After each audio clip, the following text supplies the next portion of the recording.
urcle es un animal feliz, por Theodore Sturgeon. Lirt está situado en un plano diferente del universo, o bien en otra galaxia. Tal vez estos términos signifiquen lo mismo. El hecho es que Lirt es un planeta con 3 lunas, una de las cuales es desconocida, y un sol, que es tan importante en su universo como el nuestro. Lirt está habitado por los Wick, su raza más desarrollada, y por otras especies que lo están menos, que a propósito de esta narración pueden pasarse por alto, exceptuando, por supuesto, a los urcle. Estos son muy apreciados por los Wick como animales domésticos, si bien es necesario tener en cuenta el hecho de que un urcle es tan afectuoso que no puede ser leal. Los urcles más bonitos son los azules. Ahora bien, en la ciudad más grande de Lirt se plantearon graves problemas, de los que no hablaremos puesto que no hacen a esta historia, y un Wick llamado Bob, a quien pueden olvidar ahora mismo, hizo volar un edificio que era muy importante, por razones que no comprenderíamos. Este suceso causó una gran agitación, y los habitantes dejaron sus hogares y sus trabajos en las fábricas, acudiendo hacia el centro de la ciudad. Así sucedió que quedó abierta una puerta en cierto laboratorio. A pesar de que ocurran grandes sucesos, los pequeños menesteres de la vida diaria siguen su curso habitual. Durante los 10 días que conmovieron al mundo, los cafés y teatros de Moscú y Petrogrado permanecieron abiertos. La gente se enamoró, pleitaron unos contra otros, murieron, derramaron sudor y lágrimas, y algunas de estas fueron de risa. De la misma forma, en Lirt, mientras se llegaba a la decisión sobre lo que le sucedería al miserable Bob, los Wick siguieron fancendo, blarteando y campendo. El pulso agitado de la vida continuaba, y en los Anams crecían los Corsons. En el laboratorio mencionado, que había quedado abierto a raíz de tales importantes circunstancias, remoloneaba un cachorro de urcle. Estaba muy feliz de hallarse ahí, pero indudablemente el urcle es, por naturaleza, un animal feliz. Examinó, sin temor alguno, podía volverse invisible si se lo asustaba, y dedicó un brillo de simpatía a las patas de las mesas y a las luminosas paredes. Se movía sinuosamente, arqueando la espalda y jugueteando en el suelo. Sus patas delanteras y traseras eran rígidas. El par de patas de en medio tenía 2 juegos de articulaciones en la rodilla, uno hacia adelante y otro hacia atrás. Su contextura era ingeniosa, como la de un escorpión, y su color, el más perfecto azul. Casi la 1/4 parte del laboratorio estaba ocupada por una enorme e intrincada máquina, todavía no colocada en su sitio, que tenía signos de que en ella estaban trabajando en varios proyectos que incluían toda la galaxia, conexiones temporales entre uno y otro componentes, cables que terminaban en pinzas metálicas, aparatos de medida que se hallaban situados en mesas auxiliares cercanas. El cachorro examinó la máquina con curiosidad y ánimo amistoso, dedicándole una serie de radiaciones que hacían que brillara, lo que equivalía a un ronroneo. Saltó delicadamente de uno a otro lado, presionando con suavidad, pero con firmeza, una llave situada en el suelo. El cachorro miró curiosamente y descubrió, dentro de la maraña de alambres y resortes, la más atractiva escena que jamás hubiera visto. Era como la reverberación del calor sobre un campo en barbecho, como un torbellino de humo, como las luces de neón sobre el pavimento húmedo. Para el animal, ese parpadeo anaranjado era como el olor de la menta para el gato, o como el del anís para los terriers terrestres. Se dirigió hacia el resplandor, afirmó las patas en un soporte. Afortunadamente, no había desviación de la energía a tierra, y trepó. Subió desde el transformador a la unidad energética, retosó cerca de un condensador, cuyo ajuste se modificó, desapareció momentáneamente al sentir el calor de un tubo y finalmente se meció sobre el límite del resplandor. Este se hallaba suspendido en el aire, dentro de una especie de gabinete, rodeado de grandes bobinas que poseían, cada una, decenas de miles de vueltas de alambre delgado y voluminosas asas condensadoras.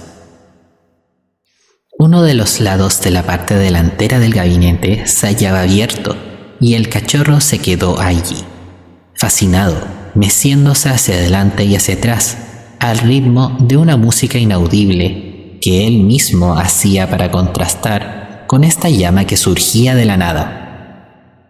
Hacia adelante y hacia atrás, hacia adelante y hacia atrás, se mecía y balanceaba en una onda de deliciosa, excitante sensación. Y entonces sucedió que desplazó su centro de gravedad demasiado lejos de su punto de apoyo. Esto bastó para que cayera en el gabinete, dentro de la llamarada de color.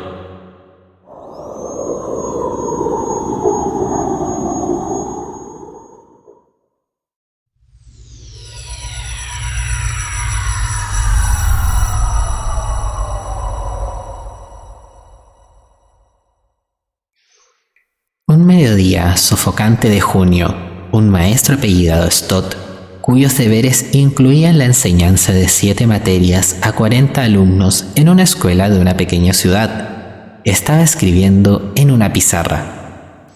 Escribía la palabra Madagascar, y el aire era tan cálido y húmedo que sentía cómo la camisa se pegaba y se despegaba en su espalda cada vez que hacía una A. Detrás de él sintió un leve murmullo, proveniente de los alumnos de 7º año.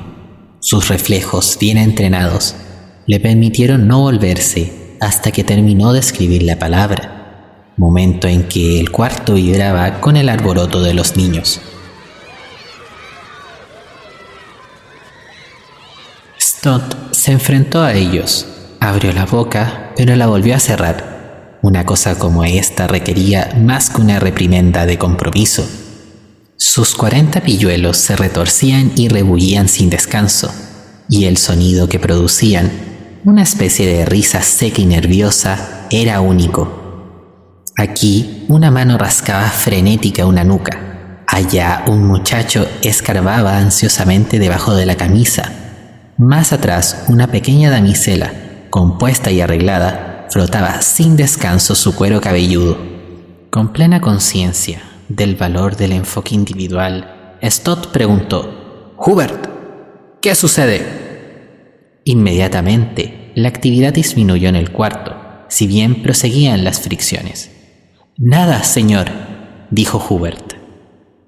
Stott paseó su mirada por la sala. Dondequiera que la posaba, se interrumpía el rascado, reemplazándolo un angustioso control. La cosa parecía empezar por meneos y contorsiones. Stott se pasó el pulgar por la costilla inferior izquierda. Alguien dejó escapar una risa. Antes de poder identificar al causante, Stott comenzó a experimentar una intensa picazón.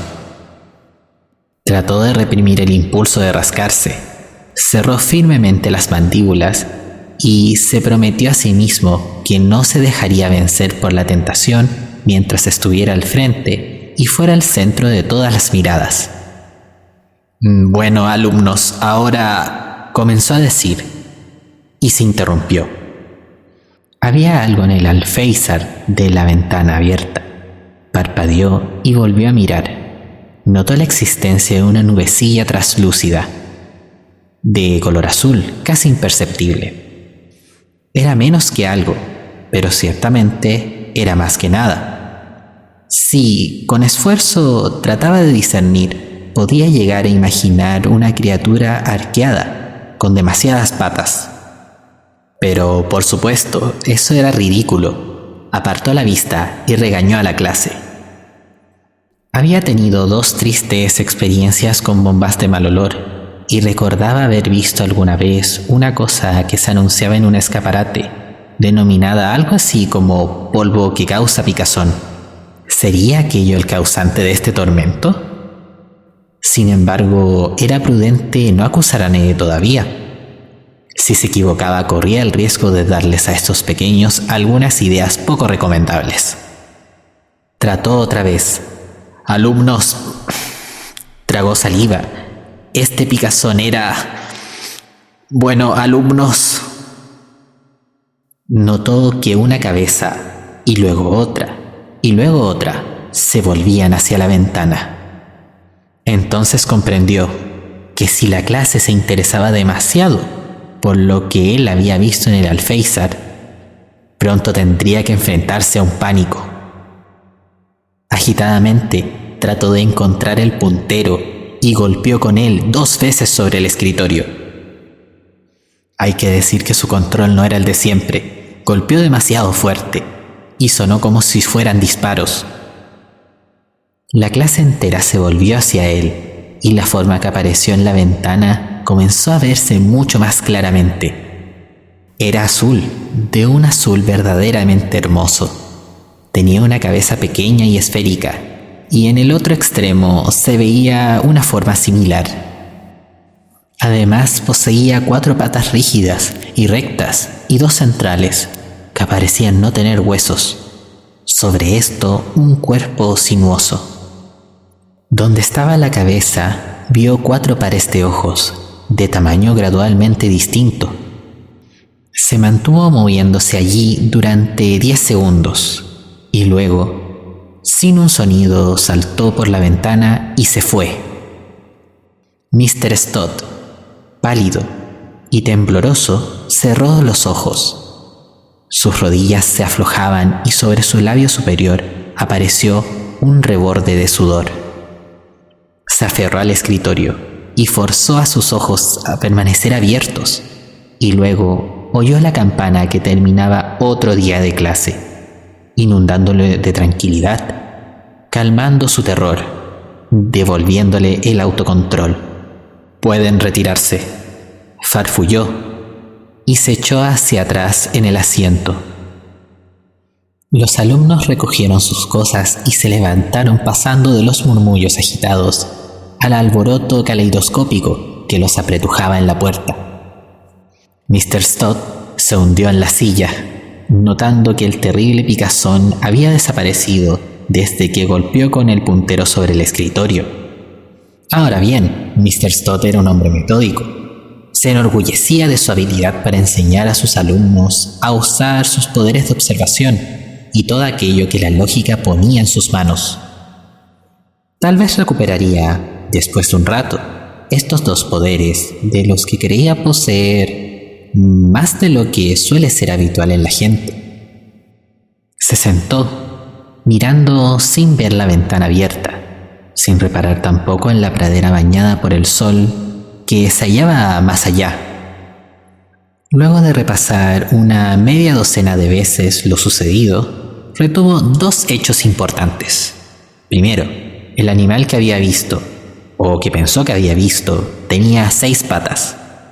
Segundo, era de tal naturaleza que cualquiera que lo viera, o que pensara que lo veía, podía creer que se había vuelto loco.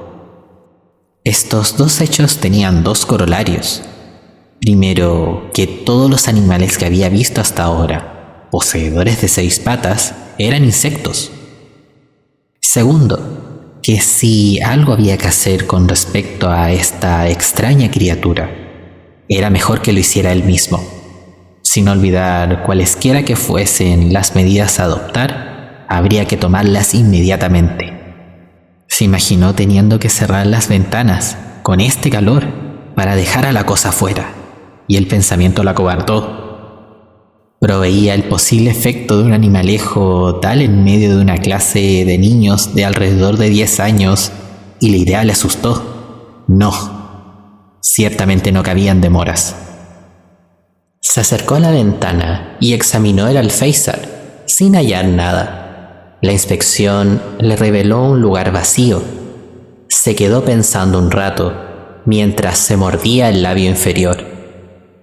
Finalmente bajó a pedirle al encargado una bolsa de más de 2 kilos de DDT para un experimento. Se armó de una ancha caja de madera y un ventilador, colocándolos en una mesa que luego puso cerca de la ventana. Entonces se sentó a esperar, por si la extraña bestia azul volvía a aparecer. Cuando el cachorro de Urcle cayó, se preparó para llegar hasta el suelo, o por lo menos hasta la parte inferior del gabinete. Recibió una sorpresa cuando vio que no caía, que descansaba sobre una superficie plana. De todas formas se sintió muy atemorizado y miró para todos lados, respirando anhelosamente y con los reflejos prestos para reaccionar. El gabinete había desaparecido, el resplandor también, y el laboratorio, con sus ventanas iluminadas por la coloración anaranjada del cielo de Lird, con sus innúmeras hileras de instrumental reluciente, con sus voluminosas y complejas máquinas, tampoco estaba allí. El animal se desperezó sobre la extensión que lo rodeaba, algo así como un prado. Los colores eran rarísimos. Todo parecía hallarse a media luz, desenfocado. Había árboles, pero no pequeños y chatos como los de Lird, sino enormes, de troncos rectos y majestuosos. Los gases atmosféricos, distintos a aquellos a los que estaba acostumbrado, tenían colores. Una especie de neblina débilmente coloreada velaba y delineaba todo. El cachorro retorció sus casmores y movió sus cum, sin moverse del lugar donde se hallaba. Era indudable que ningún aprendizaje previo podía ayudarlo en la situación en que se encontraba. Finalmente trató de desplazarse, y allí fue cuando tuvo su segunda sorpresa. En vez de arquearse, comenzó a flotar en el aire, y volvió a la tierra luego de haber dado el mayor salto que recordara. Se acurrucó en el extraño césped, que parecía salido de un sueño, mirando azorado hacia todos lados, hacia arriba y hacia abajo. Se sentía solo y aterrorizado, y lo estaba pasando muy mal. Vio su sombra a través de la leve neblina, y esto lo asustó mucho, porque en Lird no proyectaba sombra cuando se asustaba. Aquí todo sucedía mal y al revés. En vez de hacerse invisible cuando se asustaba, se hacía más fácil de distinguir. Sus piernas no parecían funcionar bien, y no había un solo malapec a la vista. Creyó oír cierta música alegre, que sonaba bien dentro de su cabeza, pero que de alguna manera no resonaba en la forma de vida. Trató con extrema precaución de volver a moverse. Esta vez su trayectoria fue mucho más breve y mejor controlada. Probó con un paso corto y rasante, y luego le pareció que lo había logrado. Luego se balanceó en su flexible par de patas de en medio, y con completo abandono se impulsó hacia arriba. Subió hasta unos 5 metros, dando vueltas y vueltas, y aterrizó sobre sus patas rígidas. Esta sensación era verdaderamente encantadora. Recuperándose de la extraña y deliciosa sorpresa, volvió a saltar. Esta vez fue más lejos y más alto, y al tocar el suelo, rebotó alegremente 2 veces. Todas estas agradables experiencias habían hecho que el miedo se le pasara. El Urcle, como sabemos, es un animal feliz.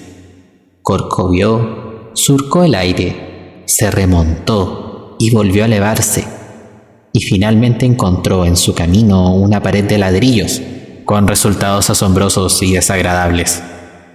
Estaba aprendiendo, a golpes, la diferencia entre peso y masa. El efecto no fue grave, pero sí doloroso, justo cuando comenzaba a sentirse bien. Miró hacia arriba y vio lo que parecía ser una abertura en la pared, a unos 3 metros del suelo. Lleno de espíritu de aventura, saltó y quedó parado sobre el alféizar, hazaña de la que se enorgulleció. Se agazapó en este nuevo lugar, mientras se atusaba y miró hacia adentro. El panorama que observó le pareció de lo más agradable. Más de 40 feos y divertidos animales, aparentemente sujetos a maderos a la altura de sus extremidades inferiores, movían las cabezas, gesticulaban y murmuraban. Al otro lado del cuarto vio a otro monstruo, más alto y esbelto, con una cabeza desnuda en comparación con la de los otros, los atrapados, que tenían más pelo que un huevo de Mawson. Al poco rato de observarlos, el cachorro se dio cuenta de que solo uno de los lados de la cabeza tenía pelo. Pero el alto, al darse la vuelta para hacer unas raras marcas en la pared, mostró que tenía pelo en ambos lados. El animal, enormemente entretenido, comenzó a radiar lo que en Lird equivalía a un ronroneo, o sea, un resplandor. En este extraño lugar tal cosa no fue visible. Y en cambio, los feos especímenes respondieron con los más extraños movimientos, meneos y frotamientos susurrantes del cuero que los cubría. Esto puso muy contento al cachorro, que estaba encantado cuando era el centro de atención y que redobló su visión. Los movimientos de los animales se volvieron casi frenéticos. Entonces el alto se volvió, emitió uno o dos raros sonidos y finalmente, tomando un palo de la plataforma situada delante de él, lo dejó caer con gran estrépito. El ruido asustó tremendamente al animal. Procuró volverse invisible, pero como las cosas estaban invertidas en este extraño mundo, sus contornos se hicieron aún más nítidos. Se dio la vuelta y volvió a saltar al suelo. Antes de aterrizar, sintió un sonido intenso y metálico. Del cuarto partía un ruido a cháchara y confusión que dio aún más ímpetu al terror del cachorro. Huyó hacia los arbustos y se escondió entre las hojas. Pronto, sin embargo, volvió a manifestar su buen natural. Se quedó allí, tendido, descansando y observando el movimiento suave de los tallos y de las hojas. Algunas de ellas tal vez fueran flores en la brisa. Una criatura con alas se acercó, zumbona y danzarina, a rodear uno de los capullos. El animal se apoyó en una de sus patas de en medio y con la otra atrapó al extraño ser. Este clavó en la pata del Urcle una rara aguja negra. El cachorro no se inmutó. Se comió la criatura y eructó. Se quedó quieto durante unos minutos, saboreando aún a la abeja. Pero súbitamente el experimento fracasó. Se comió 2 veces más a la abeja y luego abandonó el intento. Volvió a prestar atención a la ventana, preguntándose qué harían ahora los extraños animales. Parecía estar todo tan tranquilo. Audazmente el cachorro abandonó su escondite y volvió a saltar hasta la ventana. Se hallaba muy contento consigo mismo. Estaba alcanzando verdadera precisión en los saltos que daba en este loco mundo. Se atusó el pelo y balanceándose miró otra vez hacia adentro. Le sorprendió ver que los animales pequeños habían ido. El más grande se hallaba detrás de la plataforma en el extremo del cuarto. El cachorro y el extraño ser se miraron durante un largo rato. Finalmente, el animal se inclinó y ajustó algo en la pared. Inmediatamente se oyó un zumbido mecánico y una cosa situada en un estante cerca de la ventana comenzó a dar vueltas. Cuando el cachorro se quiso dar cuenta, se hallaba envuelto por una nube de polvo de olor picante. Se ahogó y se volvió tan visible como asustado estaba, lo que era mucho. Durante un largo rato fue incapaz de moverse, pero gradualmente fue sintiendo una sensación aguda y dolorosa que lo penetró.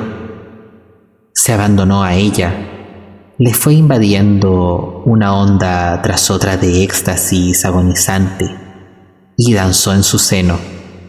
Emitió sus más brillantes radiaciones, si bien éstas solo sirvieron para que el animal se rascara frenéticamente. El Urcle se sintió muy extraño, transportado. Se dio la vuelta y saltó alto en el aire, abandonando el edificio. Mr. Stott dejó de rascarse. Desgreñado fue hacia la ventana y vio a la extraña bestezuela azul, ahora invisible, pero cubierta por el polvo, hasta parecer una burbuja en la niebla. Rebotó en el prado, dando grandes saltos, dejando las huellas de polvo blanco en el césped. Se frotó las manos, una con otra, y sonriendo agradablemente se enderezó. Había salvado a la tierra de toda batalla, asesinato y crimen para siempre. Pero no lo sabía. Por otra parte, nunca nadie lo supo. Vivió una vida larga y feliz. ¿Y qué sucedió con el cachorro de Urcle? Siguió rebotando hasta ocultarse en unos arbustos cercanos. Allí se cavó un hoyo estrecho, trabajando somnolientamente, cada vez más despacio. Finalmente se echó en él y quedó inmóvil. Pensaba en cosas raras, imaginaba extraña música y lo asaltaban inesperadas sensaciones. Lentamente fueron cesando sus movimientos y yació allí rígido y quieto durante unas 2 semanas. Pasado ese tiempo, el Urcle, que ya no era un cachorro, se encontró con una camada de 200 saludables retoños. Tal vez fue por acción del DDT, o tal vez por la nueva radiación que el animal recibió en la Tierra. Pero todos eran hembras partenogenéticas, como usted y yo. ¿Y los humanos? Oh, nos engendramos tan bien y fuimos tan felices. Pero los humanos tenían el picor rampante, el prurito intermitente, el comezón punzante o irritantemente parestético. Y nada pudieron hacer al respecto, por eso se fueron. ¿No es verdad que este es un lugar hermoso?